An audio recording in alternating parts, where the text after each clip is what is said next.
નમસ્કાર, પ્રણામ મિત્રો, જય માતાજી, જય શ્રી કૃષ્ણ। ભાઈઓ તથા બહેનો, આજની કહાની સરસ મજાની લઈને આવ્યો છું। એકવાર અંત સુધી સાંભળવા નમ્ર વિનંતી છે। તો ચાલો શરૂઆત કરીએ। જીગર મધ્યમ વર્ગનો છોકરો, એણે એન્જિનિયરિંગ પૂરું કરીએ 3 વર્ષ થઈ ગયા હતા। જેનું એન્જિનિયરિંગ પૂરું થયું કે તરત જ એને એક કંપનીમાં ઓફિસ વર્કની મળી ગઈ હતી। સવારે ફટાફટ તૈયાર થઈને ઓફિસ જવાનું, આખો દિવસ કામમાં વ્યસ્ત રહેવાનું, ઘડીકમાં સાહેબ જોડે મીટિંગમાં વ્યસ્ત, તો ઘડીકમાં ફોન ઉપર લાંબી કામની ચર્ચા, ઘડીકમાં જોડે કામ કરતા સ્ટાફમાં સાથે મસ્તી, તો વળી ઘડીકમાં ઓફિસમાં એને મળવા આવતા વ્યક્તિઓ સાથે મીટિંગ, પછી સાંજે ઘરે જઈને પોતાનો મનગમતો શોખ એટલે કે એના પ્યારા ફૂલોના પ્લાન્ટને બીજા છોડવાઓ સાથે સમય વિતાવવાનો, આ એની રોજની દિનચર્યા રહેતી। જીગરનું મુખ્ય કામ કંપનીમાં ચાલતા અલગ અલગ પ્રોજેક્ટ પર દેખરેખ રાખવાનું હતું।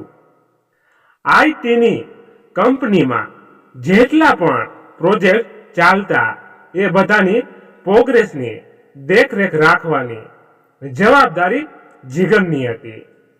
રોજ સવાર પડે એટલે એ દિવસનું કામનું લિસ્ટ તૈયાર કરીને મેનેજમેન્ટને આપવાનું અને સાંજ પડીએ આખા દિવસના કામની પ્રોગ્રેસ મેનેજમેન્ટ સબમિટ કરવાનું, આ એનું કામ। હવે આવા કામમાં કડાકૂટ પણ એટલી જ હોય, એ તો સ્વાભાવિક છે।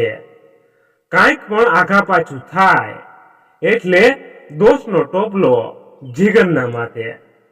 જીગર જાણે બલીનો બકરો હોય એમ બીજા બધા પણ જીગરને જ એના માટે બલીએ ચડાવી દે। પણ જીગર ઘડાયેલો માણસ હતો, ઉર્જાથી ભરેલો અને મુશ્કેલીનો સામનો કરવા માટે હંમેશને માટે તૈયાર। કોઈ પણ મુશ્કેલી આવે તો એને કેવી રીતે દૂર કરવી, એ એના માટે ડાબા હાથનો ખેલ હતો।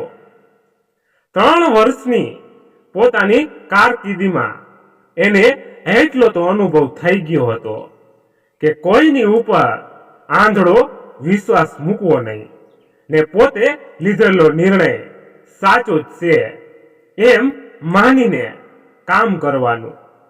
કુદરતી એક નિયમ છે કે જે વ્યક્તિને કંપનીને વધારે કામ કરીને આપે એની પાસે કંપનીને વધારે આશા હોય અને એ વ્યક્તિનો વાંક પણ વધારે જ નીકળે। જીગર સાથે પણ આવું જ કંઈક થતું।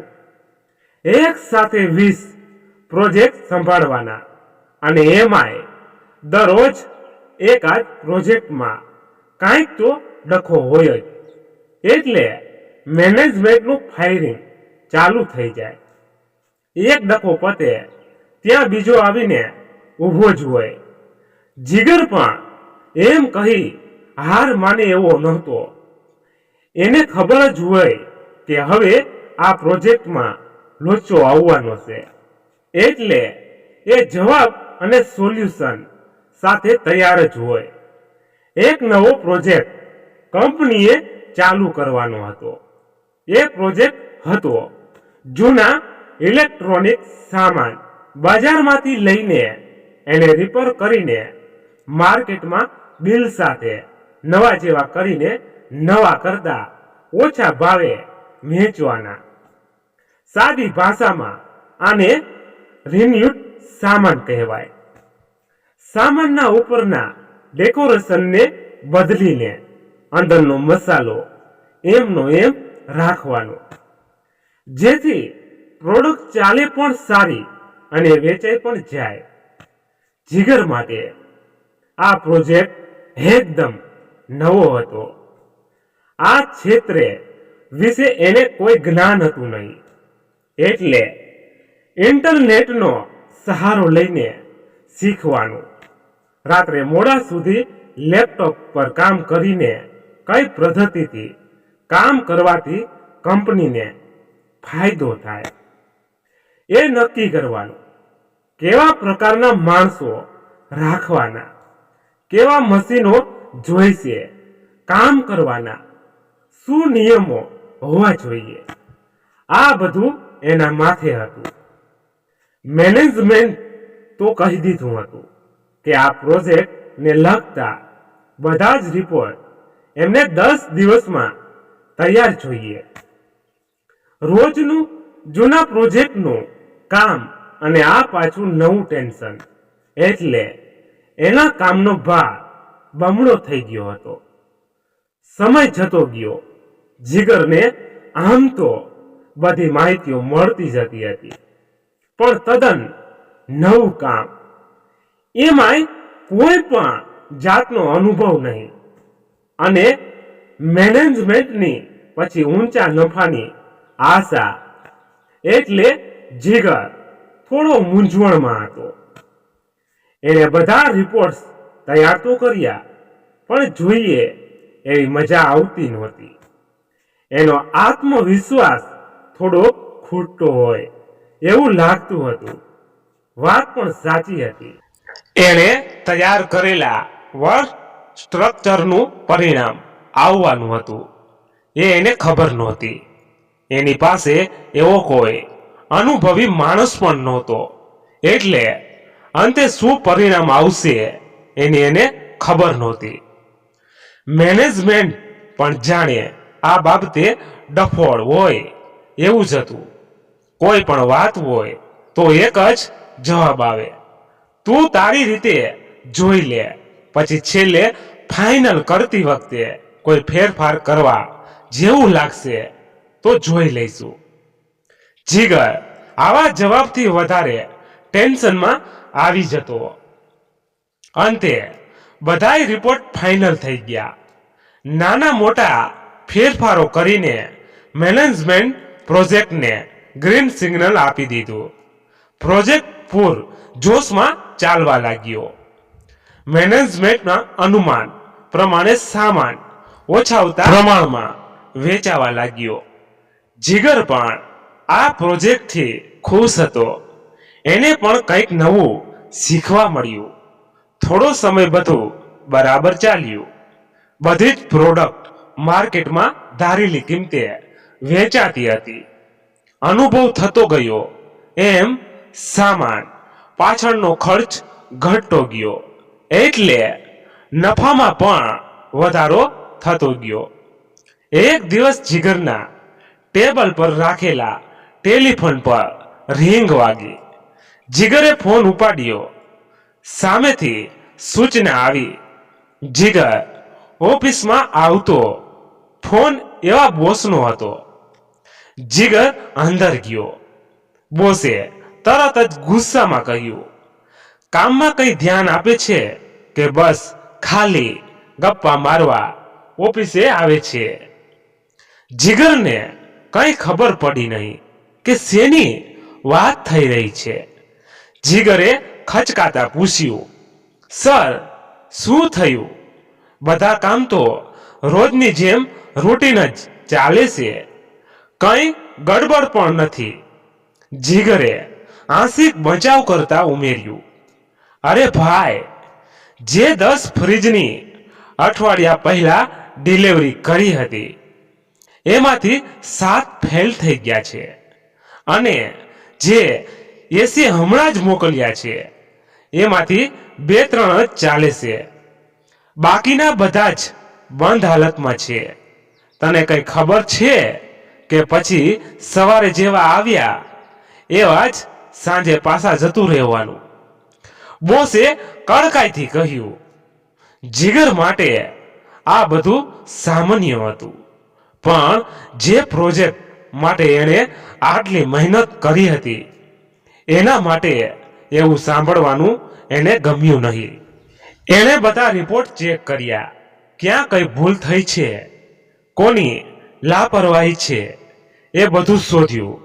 બધું થઈ ગયા પછી બોસ સામે રિપોર્ટ મૂક્યો. સર, આ બધું થવામાં ક્યાંક વર્કની ભૂલ હતી, તો ક્યાંક સુપરવાઇઝરની બેદરકારી હતી, ક્યાંક સામાન રિપેર થવામાં વપરાયેલી સામગ્રી ખરાબ આવી છે, જેને લીધે આ બધા સામાન રિજેક્ટ થયા છે. પણ બોસ કાંઈ વિચારીને બોલે ખરો. એણે તરત જ જીગરનું મોઢું તોડી લેતો હોય એમ કહ્યું, તો તને શેના માટે રાખ્યો છે? અહીં આવીને ખાલી આંટા ફેરા મારવાના છે? ખબર ન પડે તો કોઈને પૂછી લઈને કંપની બંધ કરાવવા માટે તને પગાર આપીએ છીએ. આ બધું અત્યારે ખબર પડે છે, તો જ્યારે સામાન ગ્રાહક પાસે જતો હોય ત્યાં સુધી શું ઊંઘતો હતો? બોસ સાવ છેલ્લી પાટલીએ બેસી ગયો. જીગરે સામે બેસી ગયો. જીગરે સામે જવાબ આપી દીધો, સર, હું પ્રોજેક્ટના માળખા અને એને સારી રીતે ચલાવવા પાછળ ધ્યાન આપું છું.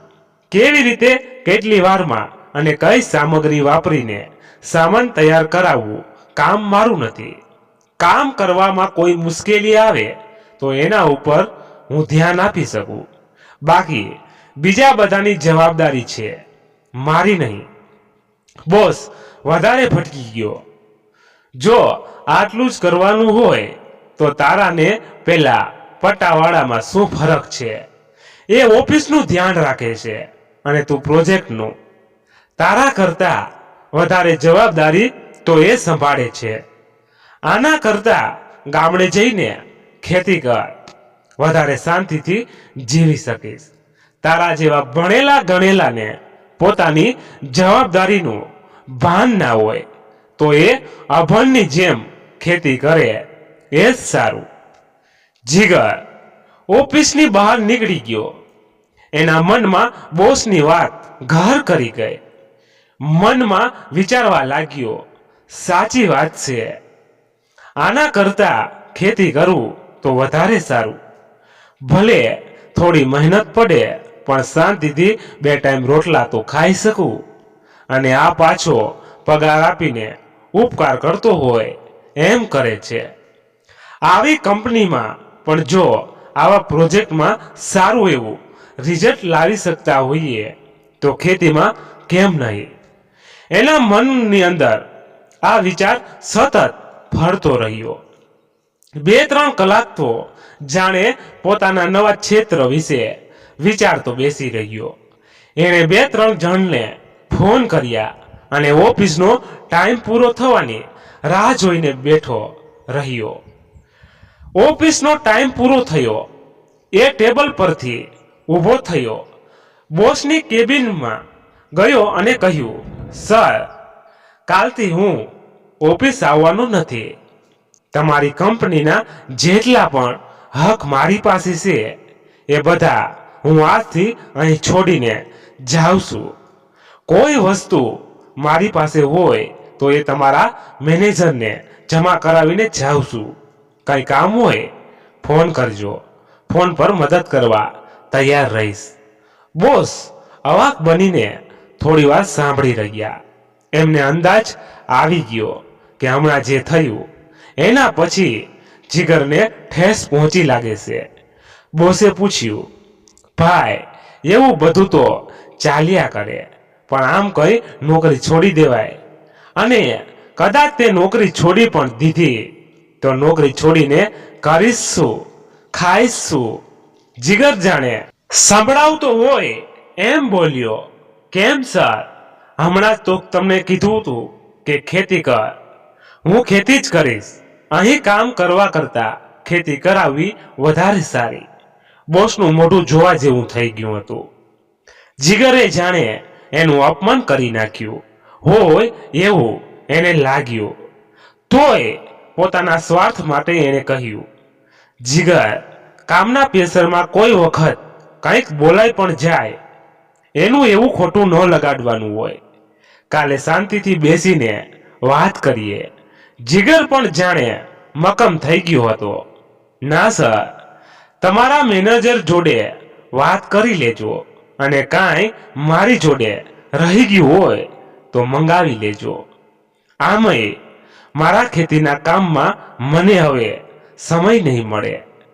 પટ્ટાવાળાને મોકલી આપજો, આપી દઈશ. આટલું કહીને જીગર બહાર નીકળી ગયો. જીગરે ઓફિસ છોડી લીધી. એનું સપનું સાકાર કરવાનો સમય હવે આવી ગયો હતો. વર્ષોથી એના મનમાં એક ખૂણામાં એક અલગ પ્રકારની ખેતી અને માર્કેટમાં ન મળતા હોય એવા પાક તૈયાર કરવાનું સપનું બંધ હતું. આજે જ્યારે એના બોસે મનમાં એક ખૂણામાં ઊંડો ઘા મારી દીધો, ત્યારે એણે નક્કી કરી લીધું કે ભલે ગમે તે થાય, હવે તો ખેતી જ કરવી છે. જીગર વહેલી સવારે પોતાના ખેતરમાં ગયો. શરૂઆત ક્યાંથી કરવી એનું પ્લાનિંગ કરવાનું હતું. એણે સૌથી પહેલા ખેતરની ફરતે ફેન્સિંગ કરાવ્યું. એને 2 દિવસ થયા.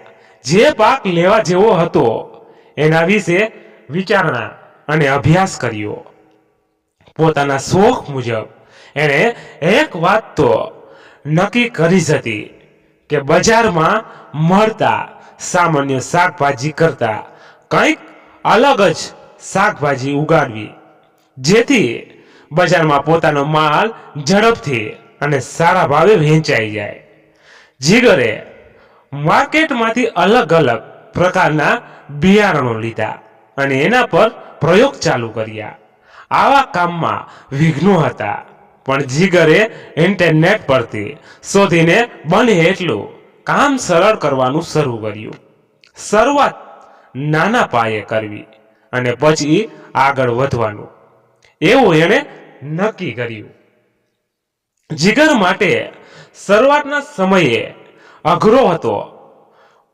કોઈ પાકમાં સફળતા મળતી તો કોઈ વળી પાક સાવ નિષ્ફળ જ જતો. પણ જ્યારે ખેતી પર જ ગુજરાન ચલાવવાનું હોય ત્યારે પરિણામ ચોક્કસ મળે, ત્યારે જ આગળ વધાય, એ વાત એના મગજમાં ફરતી હતી, જે સાચી પણ હતી. અંતે જીગરે એવા 10 શાકભાજીના પાક તૈયાર કર્યા જે સફળ પણ હતા અને માર્કેટમાં સારા ભાવે વેચાય એવા પણ હતા. જેમ જેમ સમય જતો ગયો એમ એમ જીગરની આવકની શરૂઆત થતી ગઈ. લગભગ પહેલા 2-3 વેચાણમાં એણે રોકેલી મૂડી નીકળી ગઈ. નુકસાનની એને ચિંતા દૂર થઈ ગઈ હતી. જીગરના ફાર્મમાંથી નીકળતો પાક સારા ભાવે વેચાતો હતો અને એ પણ જીગર માગે એ કિંમતે. કેટલાક લોકો તો જીગરના ફાર્મની મુલાકાતે આવવા લાગ્યા. આવી શાકભાજી જીગર કઈ રીતે તૈયાર કરે છે અને શું પ્રોસેસ છે, જીગર પોતાના આ નવા જીવનથી ખુશ હતો. એક દિવસ સવારના પહોરમાં જીગરના ફોન પર રિંગ વાગી. જીગરભાઈ વાત કરો છો? જીગરે જવાબ આપ્યો. જી હા જીગરભાઈ, હું રમેશભાઈ બોલું છું. તમને એકવાર મળવાની ઈચ્છા છે. તમારા ફાર્મમાંથી જે શાકભાજી આવે છે એની ગુણવત્તા મેં જોઈ છે. એના સંદર્ભમાં તમારી સાથે વાત કરવી છે. તમને સમય હોય તો મારી ઓફિસનું સરનામું મોકલું છું. બપોરે આવી શકો તો મળીએ, સામેથી રમેશભાઈએ કહ્યું. જીગરે આશ્ચર્યથી પૂછ્યું, ક્યાં સંદર્ભે વાત કરવી છે અને તમે ક્યાંથી બોલો છો? હું અમદાવાદથી જ વાત કરું છું અને એક વાત કરવી છે તમારા પાક વિશે, જેનાથી તમારો પણ ફાયદો થાય અને મારો પણ ફાયદો થાય. રમેશભાઈએ કહ્યું, અત્યારે તો હું ફાર્મ પર છું. 2 કલાક પછી મળી શકું. તમારી ઓફિસનું સરનામું મોકલી આપો, હું આવી જઈશ. જીગરે જવાબ આપ્યો. 2 કલાક પછી જીગરનું ફાર્મનું કામ પતાવીને રમેશભાઈને મળવા ગયો. રમેશભાઈ પાસે કઈ નવી વાત હશે એ જાણવાનો એને ઉત્સાહ હતો. રમેશભાઈએ વાતની શરૂઆત કરી. જુઓ જીગરભાઈ, તમે માર્કેટમાં અદ્ભુત શાકભાજી સપ્લાય કરો છો. એની ગુણવત્તા અને વેરાયટી જોવા જેવી હોય છે. આખા ગુજરાતમાં આ વેરાયટીઓ જોવા મળતી નથી. જો તમને ગમે તો એક સલાહ આપું. જીગરે હા પાડતા માથું ધૂણાવ્યું. રમેશભાઈએ આગળ ચલાવ્યું. આ બધી વેરાયટીની વિદેશમાં પણ માંગ છે. અહીં આ બધી વેરાયટીનો જે ભાવ મળે એનાથી અનેક ગણો ભાવ તમને વિદેશમાં સપ્લાય કરવાથી મળશે. તમે બધું શાકભાજી વિદેશમાં સપ્લાય કરવાનું ચાલુ કરો. કોઈ અડચણ આવે તો હું તમારી મદદ કરીશ. આમેય મારો વિદેશમાં ડ્રાય ફ્રૂટ સપ્લાયનો બિઝનેસ છે. અત્યારે આટલો મોટો જથ્થો મારી પાસેથી નીકળી શકશે નહીં. મને પણ આ વિચાર સારો લાગ્યો, પણ એની પાછળનો ખર્ચ જો આવક કરતા વધી જાય તો ઉપરથી મને મોંઘું પડે. જીગરે કંઈક મૂંઝવણથી કહ્યું. એની ચિંતા તમે છોડી દો. જો તમે તૈયાર હોય તો બીજી બધી વ્યવસ્થા હું કરી આપું. તમારી જોડે જે તૈયાર થાય એની જથ્થાની વિગતો મને આપતા જાઓ. ત્યાંના વેપારીનો સંપર્ક તમને કરાવી આપું. ભાવ નક્કી કરો અને યોગ્ય લાગે તો સપ્લાય ચાલુ કરો. રમેશભાઈએ ઉત્સાહથી કહ્યું. તમને સાંજે જવાબ આપું. જીગરે વાત લટકતી રાખી, પણ એના ચહેરા પર સહમતિનો ભાવ સ્પષ્ટ દેખાતો હતો. જીગર ઘરે ગયો. આખી બપોર વિચારતો રહ્યો. એને ચેન પડ્યું નહીં. રમેશભાઈની વાત કેટલી હદે સાચી પડે અને આવું રિસ્ક લેવું કે નહીં, આ બધું એના મનમાં ચાલતું હતું. અંતે જીગરે નિર્ણય કર્યો કે શરૂઆત કરવામાં કઈ વાંધો નથી. જીગરે રમેશભાઈને ફોન જોડ્યો. રમેશભાઈ, હું જીગર વાત કરું છું. આજે બપોરે જે આપણે વાત કરી એ મને અમુક હદે મગજમાં બેઠી છે. હું આ કામ શરૂ કરવા તૈયાર છું, પણ સરકારી કાગળિયા અને પાર્સલ મોકલાવવાની અને બીજી અમુક બાબતો કે જેની મને કંઈ ખબર નથી, એમાં તમારી મદદ જોઈએ. અરે જીગરભાઈ, તમે એ બધી ચિંતા છોડી દો. બસ હવે બને એટલો વધારે માલ સપ્લાય કેવી રીતે આપી શકો એના ઉપર ધ્યાન આપો. હું તમને કાલે મળું છું. આગળની વાતો પછી નક્કી કરીએ. રમેશભાઈએ જીગરને સાંત્વના આપતા કહ્યું, પણ તમે કઈ તમારા ફાયદાની વાત કરતા હતા, એ શી વાત હતી? કંઈક ચોખવટથી કહો તો મને ખબર પડે. જીગરે પૂછી જ લીધું. જીગરભાઈ, એમાં એવું છે કે વિદેશ સામાન મોકલીએ એટલે જેટલો સામાન વધારે મોકલીએ એટલું વધારે સારું. અને જો તમને ચોખ્ખી જ વાત કરું તો તમને સામાન બુકિંગથી લઈને સામાન પહોંચાડવાના ખાલી 2% સામાનની કિંમતના મને કરી આપવાના. બાકીની બધી જવાબદારી મારી. રમેશભાઈએ ચોખવટ કરી. જીગરને એમાં કઈ વાંધો આવ્યો નહીં. રમેશભાઈના કહેવા મુજબ જીગરે સપ્લાય કરવાનું શરૂ કર્યું. સપ્લાયને લગતી બધી જ કાર્યવાહી રમેશભાઈના હસ્તે પૂરી થઈ. વિદેશોમાં જીગરના શાકભાજીનો સપ્લાય ચાલુ થઈ ગયો. લોકલ માર્કેટ કરતા બહારના માર્કેટમાં જીગરને અનેક ગણો વધારે ફાયદો થતો હતો. સમય જતા જીગરે બીજા 3 નવા ફાર્મ ખરીદ્યા. જીગરનું ઉત્પાદન 3 ગણું વધી ગયું. સપ્લાય સાથે આવક પણ 3 ગણી વધી ગઈ. રમેશભાઈ સાથેનો એનો બિઝનેસ એના માટે ફાયદાકારક નીવડ્યો. જીગરની કામ કરવાની પદ્ધતિ પણ બદલાઈ ગઈ હતી.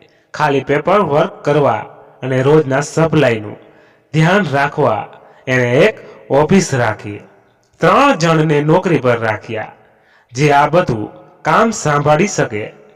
હવે ખાલી ખેતરમાં મહેનત કરવાની નહોતી, મેનેજમેન્ટ સાથે સ્માર્ટ વર્ક કરવાનું હતું. એક નવો આઈડિયા એણે અપનાવ્યો. સપ્લાય થતી દરેક વસ્તુ પર એણે મેડ ઇન ઇન્ડિયા લખવાનું શરૂ કરી દીધું. આમને આમ 4 વર્ષ થઈ ગયા. એક દિવસ જીગર પર ફોન આવ્યો. જીગરભાઈ, વાત કરું છું? જીગરે જવાબ આપ્યો, હા બોલું છું. જીગરભાઈ, હું મુખ્યમંત્રી સાહેબની ઓફિસમાંથી વાત કરું છું.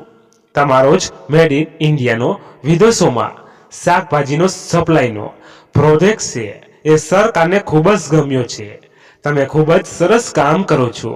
તેના ભાગરૂપે સરકાર તમને પ્રોત્સાહન મળે એ માટે એક સર્ટિફિકેટ આપી રહી છે. સાથે સાથે તમને સહાય સ્વરૂપે 10 લાખ રૂપિયા પણ આપી રહી છે, જેથી કરીને તમને આર્થિક કોઈ મુશ્કેલી પડતી હોય તો દૂર થાય. તમે તમારી ફેમિલી સાથે મુખ્યમંત્રી સાહેબની ઓફિસ પર સવારે 10 વાગતા આવી જશો. મુખ્યમંત્રી સાહેબ તેમના સ્વહસ્તે તમને સર્ટિફિકેટ આપશે. જીગરની ખુશીનો પાર ન રહ્યો. એણે ઘરે જઈને બધાને વાત કરી. બીજા દિવસે જીગર પોતાની ફેમિલી સાથે મુખ્યમંત્રીની ઓફિસ પર એમને મળ્યો. મુખ્યમંત્રીએ સર્ટિફિકેટથી એનું સન્માન કર્યું, સાથે 10 લાખની સહાય પણ આપી. જીગરે એ જ દિવસે પોતાના જૂના બોસ પાસે ગયો. એમને સર્ટિફિકેટ બતાવ્યું અને કહ્યું, સર, હજી પણ હું તમારી એટલી જ ઇજ્જત કરું છું જેટલી પહેલા કરતો હતો. પણ જો તમે મને એ દિવસે ધમકાવ્યો ન હોત તો હું અત્યારે આ જગ્યાએ ન હોત જ્યારે હું અત્યારે છું. એના માટે તમારો આભાર. આજે કદાચ તમારા કરતા વધારે મારી પાસે મિલકત હશે. એક સલાહ જરૂર આપવા ઈચ્છું છું કે જો કોઈ વ્યક્તિ તમારી કંપની માટે ઈમાનદારીથી કામ કરતો હોય તો એની કદર કરતા શીખો, નહીં તો તમને સારા માણસો મળતા બંધ થઈ જશે. આટલા સમયમાં તમને માણસો ઘણા મળ્યા હશે, પણ બીજો જીગર હજી સુધી નહીં જ મળ્યો હોય. એની મને ખાતરી છે. મારી ઈમાનદારીને તમે ઓળખી શક્યા નહીં. એ મારા માટે દુઃખની વાત હતી, પણ એ વાતનો મને લાભ થયો છે. અહીંથી નીકળ્યા પછી મારી જિંદગી બદલાઈ ગઈ. આજે આપણા મુખ્યમંત્રીએ પોતે મને આ સર્ટિફિકેટ આપ્યું છે. આટલું કહીને જીગર ત્યાંથી વિદાય લેશે. બોસને પોતાના વર્તન પર શોખ થયો અને એણે કરેલી ભૂલનું નુકસાન કંપનીએ ભોગવ્યું છે એનો અહેસાસ થયો. જીગર આ અહેસાસ કરાવવા જ આવ્યો હતો. વર્ષો સુધી જીગરે આ જ બિઝનેસ ચલાવ્યો. એના પછીની નવી પેઢી પણ આ જ બિઝનેસમાં જોડાઈ ગઈ હતી. ખેડૂતોને આર્થિક સહાય કરવી, એમનું જોઈતું માર્ગદર્શન આપવું એ દિશામાં પણ આગળ જતા એણે કામ કર્યું. મેડ ઇન ઇન્ડિયાનો એનો કોન્ટેસ્ટ અને વિશ્વમાં ન મળતી એવી શાકભાજી આખા વિશ્વમાં સપ્લાય કરવાનો રમેશભાઈના વિચારે એની જિંદગી બદલી નાખી. ખેતીથી પણ જીવનને આવો આનંદમય બનાવી શકાય છે એ જીગરે સાબિત કરી બતાવ્યું. ઘણા બધા માટે જીગર એક આદર્શ ખેડૂત બન્યો હતો. લોકો એને મોડર્ન ખેડૂત તરીકે ઓળખતા થયા, જેણે ખેતીની એક અલગ નજરથી જોઈ હતી. ભારત એક ખેતી પ્રધાન દેશ છે. ખેડૂતો જો જીગરની જેમ કંઈક અલગ પ્રકારની મોડર્ન ખેતીની દિશામાં કામ કરે તો કોઈ ખેડૂતને આત્મહત્યા કરવાની જરૂર નહીં રહે. વિશ્વમાં એવા ઘણા બધા પાકો છે કે જેની ખેડૂતોને ખબર પણ નથી. જો એની પૂર્તિ વિશ્વમાં સપ્લાય કરવાનો રમેશભાઈના વિચારે એની જિંદગી બદલી નાખી. ખેતીથી પણ જીવનને આવું આનંદમય બનાવી શકાય. મિત્રો, આ વાર્તા અહીંયા સમાપ્ત થાય છે. તમને કેવી લાગી અને તમારે આ વાર્તા વિશે શું કહેવું છે એ કોમેન્ટમાં અમને જરૂર કહેજો. તો મિત્રો, આ પૂરેપૂરી વાર્તા સાંભળ્યા બાદ એક લાઈક અને શેર તો જરૂર કરી દેજો, એટલે અમને નવી નવી વાર્તા લાવવામાં આનંદ અને ઉત્સાહ મળતો રહે. ધન્યવાદ. ફરી મળીએ એક નવી વાર્તા સાથે. ત્યાં સુધી બધા મસ્ત રહો, તંદુરસ્ત રહો. જય માતાજી, જય દ્વારકાધીશ. હર હર મહાદેવ, મહાદેવ, મહાદેવ. જય શ્રી રામ, જય બજરંગ બલી. તો મિત્રો, આમાં અમારી કોઈ પણ પ્રકારની ભૂલ હોય તો ચોક્કસ કોમેન્ટમાં કરી દેજો. આખી વાર્તા કાલ્પનિક છે.